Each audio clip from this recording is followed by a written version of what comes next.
This is Ryan Gorsey, publisher of BearTerritory.net for Fox Sports Next and Scout.com here at California Memorial Stadium. It's Monday. It's the start of Northwestern Prep, which is going to happen really for the next 2 weeks leading in to August 31st. I'm here with Elliot Polikoff, my intern for the last day. He's moving on to the Quad Cities for a big boy job here. And last day, what did you see from the defense?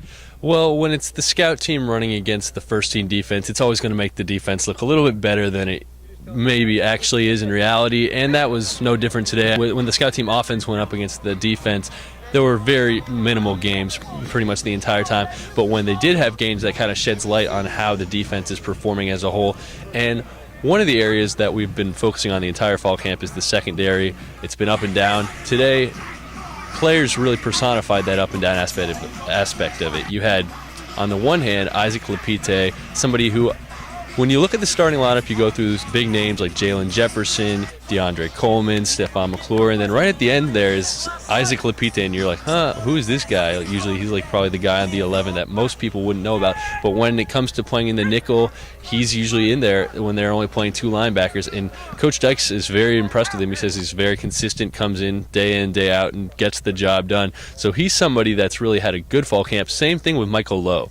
Michael Lowe, leading tackler in the scrimmage this past on Saturday, and he's continued to have a nose for the ball. He's always around the ball, and he makes sure that he is in a position to make plays, which can't be said for Cedric Dozier and Alex Logan so far.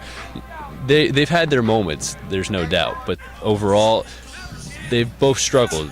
And Logan's case is coming back from an injury, so maybe that's played a role in it, but Dozier's just had, maybe it speaks to the talent level of the wide receivers, but he's had a rough camp. He's getting beat pretty much any time it's been one-on-ones, especially by Kenny Lawler. They seem to have their matchup defined where Lawler goes up against him and Lawler wins almost all the battles, and that's why when you've talked about Lawler, he's been one of the studs of fall camp so far. And then Alex Logan just seems to step slow. We've talked about it since he came back.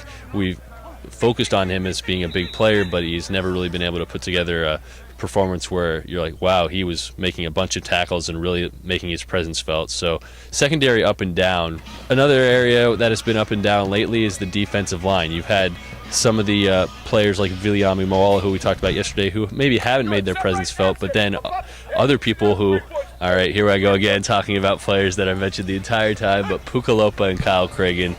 I want to see them play together because if they're motors, even though they're both a little undersized, that would be a tough task for offensive tackles to have to go stop that kind of speed and relentlessness, because both of them, whether it's on the first team or the second team, Cragen's getting a lot of time on the first team recently. Both of them have been making plays on O-line, D-line, and in scrimmages and in 11-on-11 type situations, so they've really impressed.